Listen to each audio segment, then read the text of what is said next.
Train ধরতে এসে এখন ঘুরে বাড়ি যাচ্ছি, এক রাশ মন খারাপ নিয়ে বাড়ি যাচ্ছি। বাড়িতে পৌঁছে গেছি, এখন বাজে 3:40। শেয়ারের বাড়ির সামনে। সবাইকে গুড আফটারনুন, কেমন আছো সবাই? আশা করছি সবাই খুব ভালো আছো, আমিও খুব ভালো আছি। আমার নতুন আরও একটি ভিডিওতে তোমাদের সকলকে স্বাগত রইল। এখন বাজে দুপুর 1:15, এখন থেকে আমার ভিডিওটি শুরু। সকাল থেকে ভিডিও স্টার্ট করতে পারিনি, একটু ব্যস্ত ছিলাম বলতে পারো। তো এখন ভিডিওটা শুরু করলাম, আর এখন রান্না হয়ে গেছে, খাওয়া দাওয়া করবো। খাওয়া দাওয়া করে একটু বেরোবো, কোথায় যাচ্ছি না যাচ্ছি পুরো ভিডিওটি দেখো, তাহলে বুঝতে পারবে। এই যে আমি ব্যাগ গুছানো হয়ে গেছে, ট্রেনে করে যাব। আর আমার ট্রেন হচ্ছে 2:40-এ হয়ে গেছি। এখন হচ্ছে সময় দুপুর 2 আর 2:40 আমার ট্রেন। তো এখন বেরোবো, আর বাইরে খুব রোদ গরম, তবুও এই ট্রেনটাতেই যাব, কারণ এই ট্রেনটাতে না ভিড়টা একটু কম হয় দুপুরবেলা, সেই জন্য কেউ হয়তো অত যাওয়া আসা করে না। কিন্তু বিকেলের ট্রেনটা 4:15 ট্রেনটা খুব ভিড় হয়, আর মালপত্র খুব ওঠে। তো নৌকা পার করে এই দেখো হাঁটতে হাঁটতে যাচ্ছি স্টেশনে। এখান থেকে স্টেশনটা খুব বেশি দূরে নয়, হাঁটা পথ ওই 2 মিনিট। তাই এখান থেকে আর টোটো করি না, হেঁটেই চলে যাই। তারপর টিকিট কাউন্টারে গেলাম টিকিট কাটতে। টিকিট মাস্টার তো টিকিটই দিল না, বলছে 5টার আগে ট্রেনের কোনো খবর নেই, 5টার পর জানতে পারবো কোন ট্রেন আসবে আর কোন ট্রেন আসবে না। তো আমি নর্মালভাবে বসলাম যে ঠিক আছে একটু বসি, তারপর না হয় টিকিট কাটবো। ট্রেন ধরতে এসে এখন ঘুরে বাড়ি যাচ্ছি, লাইফে ফার্স্ট টাইম এরকম আমার সাথে হলো। কারণ ট্রেনের কোনো গ্যারান্টি নেই, ট্রেনের লাইন ব্লক হয়ে আছে না কি বললো, ট্রেন যাবে না। যদিও বা যাই কোনো ঠিক নেই, মানে 5টা 7টা 8টা কখন যাবে কোনো গ্যারান্টি নেই। তো কী করবো, এতক্ষণ বসে থেকে রাত হয়ে গেলে আমার দ্বারা যাওয়া সম্ভব না, একটা মেয়ে ছেলে। তো আমি বাড়ি চলে যাচ্ছি ঘুরে। আর আমার লাইফে এটা ফার্স্ট টাইম স্টেশন থেকে ঘুরে বাড়ি যাচ্ছি। এত বড় হয়ে গেছি, কোনো দিন স্টেশন থেকে ঘুরে যাইনি। তো চলো, কি আর করা যাবে। এখানে নাকি ট্রেনের লাইন ব্লক আছে, সেই জন্য কোনো ট্রেনই যাচ্ছে না। শুনে তো মনটা ভীষণই খারাপ হয়ে গেল, এত আশা নিয়ে বাড়ি থেকে এলাম। এখন বাজে প্রায় 3:30, আর আমি এখানে এসেছি 2টোর সময়। 1.5 ঘন্টা বসে থাকার পর আর কার মন চায় বলো যে আরও এখানে বসে থাকি। একেতে প্রচণ্ড গরম আর রোদ।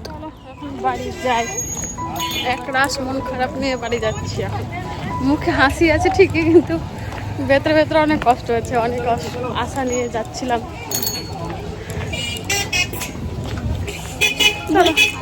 মন খারাপ করে লাভ নেই। আগে যদি জানতাম যে এরকম লাইন ব্লক থাকবে, ট্রেন ছাড়বে না, তাহলে হয়তো আমি সকালবেলাতেই চলে যেতাম। কিন্তু আমি সকালে গেলাম না এই কারণে যে ওর তো মর্নিংয়ে স্কুল হচ্ছে, তাহলে স্কুলটা করে নেব, আর 10টা থেকে টিউশন থাকে, টিউশনটাও করে নেব, তাহলে বিকেলবেলা গেলে আর স্কুল টিউশন কোনোটাই বন্ধ হতো না।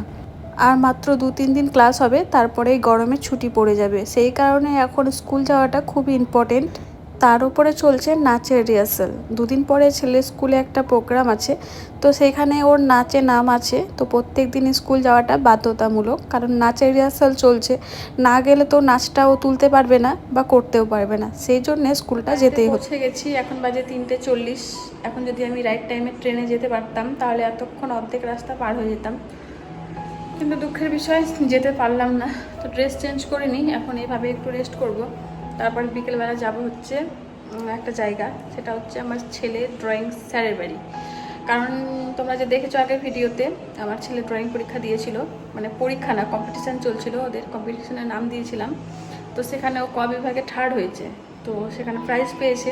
তো সেদিন তো রাত করে প্রাইজ দিয়েছিল, রাত্রি 10টার সময়। তো অতক্ষণ পর্যন্ত আমি ছিলাম না ওখানে, সকালে চলে এসেছিলাম। আর রাত্রে যাওয়ার জন্য বলেছিল, কিন্তু যাওয়া হয়নি, যেহেতু অনেক রাতে ডেকেছিল। তো ওর প্রাইজটা ওদের ড্রয়িং স্যার নিয়ে স্যারের বাড়িতে রেখেছে। তো স্যার ফোন করেছিল আজকে নিয়ে যাওয়ার জন্য বলছে। তো আমি স্যারকে বলেছিলাম যে আমি 2 দিন থাকবো না, যেহেতু আমি ওইদিকে যেতাম, তো 2 দিন পর ওখান থেকে এসে নিয়ে আসবো। কিন্তু যাওয়া যখন হলো না, তখন কি আর করা যাবে, প্রাইজটাই নিয়ে আসি। চলে এসেছি স্যারের বাড়ির সামনে, আর স্যার এখন একটু বাইরে গেছে, তো বললো একটু দাঁড়াও, 5 মিনিটের মধ্যে চলে আসছি। তো এই যে হচ্ছে এটা স্যারের বাড়ি, দেখা যাচ্ছে না কারণ গাছপালায় ভরে আছে। তো স্যারের বাড়ির সামনে আমি দাঁড়িয়ে আছি, স্যার বাড়িতে নেই, বাইরে গেছে, বললো 5 মিনিট দাঁড়াও, এখনই চলে আসি। অবশ্য বলেছিল বাড়ির ভেতরে গিয়ে বসো, কিন্তু আমি আর ভেতরে গেলাম না। ওইদিকে স্যারের সেন্টারও রয়েছে, যেখানে সবাই টিউশন পড়ছে, তো সেখানে গিয়েও বসতে বললো, কিন্তু সবাই পড়া করছে, তো গিয়ে আর বসলাম না, কারণ সবার পড়ার ডিস্টার্ব হতে পারে। আর এই জায়গাটা না পুরো ফাঁকা, কোনো লোকজন বাইরে বেরোয় না, পুরো ফাঁকা। খুব ভয় লাগে দাঁড়াতে। এই দেখো এই গলিটা দেখো ফাঁকা, এই গলিটা দেখো এখন একটা ছেলে বাইক নিয়ে গেল তাই ফাঁকা, দেখো এটাও ফাঁকা। আর এই যে এই এলাকাটা দেখো পুরোই ফাঁকা,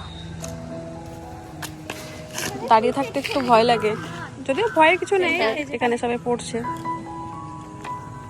যে একটা বাচ্চা চলে আসছে একা হাঁটতে হাঁটতে, ওর যদি ভয় না লাগে তাহলে আমার কেন ভয় লাগবে, তাই না?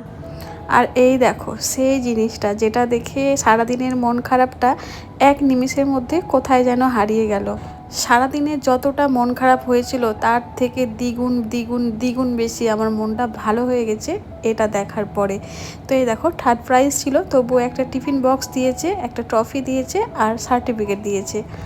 সেই দিন স্টেজে দাঁড়িয়ে স্যারের হাত থেকে ট্রফিটা যদি আমার ছেলে নিতে পারতো তাহলে মনে হয় দেখতে আরও বেশি ভালো লাগতো। অবশ্য স্যার বলেছিল যে সারাদিন ওখানেই থাকতে, কিন্তু আমি থাকতে পারিনি, অনেক রাত হয়ে গেছিলো প্রোগ্রাম শেষ হতে হতে রাত্রি 10টার মতো, তো ওই জন্যে আর রাত্রেবেলা থাকিনি। তো যাকে পেয়েছে এটাই বড় ব্যাপার, তাই না? তো এই দেখো রাত্রেবেলা রান্না করছি চাউমিন, দুপুরে যেহেতু ওখানে যাব বলে সেদ্ধ ভাত খেয়ে চলে গেছিলাম, এখন যদি আবার গরম ভাত করি, গরমে গরম ভাত খেতে একদম ইচ্ছে করছে না, আর রুটি করতে গেলে সে আবার রুটি করতে হবে, তরকারি করতে হবে, তাই ভাবলাম শর্টকাট কিছু একটা করা যাক। তো ঘরে ছিল চাউমিন, তো চাউমিনটাই করছি, যদিও সেরকম চাউমিনে দেওয়ার মতো কোনো সবজি ছিল না, ক্যাপসিকাম পেঁয়াজ আলু ডিম এ কটা দিয়েই করছি। এছাড়া অনেক দিন হলো চাউমিনও খাওয়া হয়নি, তো ভাবলাম চাউমিনটাই করি। প্রত্যেকদিন তো পান্তা ভাত খাই, প্রত্যেক দিন রাত্রেবেলা, ওটাই মনে হয় গরমকালে বেস্ট খাবার। তো চলো রান্নাটা করে তাড়াতাড়ি খাওয়া দাওয়াটা করে নিই। তো চলো খাওয়া দাওয়াটা করে নিই, আজকের ভিডিওটি এই পর্যন্ত রাখি, দেখা হবে নেক্সট ভিডিওতে। সবাই খুব ভালো থেকো, সুস্থ থেকো, আর আমার চ্যানেলে নতুন হলে চ্যানেলটিকে সাবস্ক্রাইব করো, পাশে থেকো, আর ভিডিওটি ভালো লাগলে অবশ্যই একটি লাইক করো। টাটা।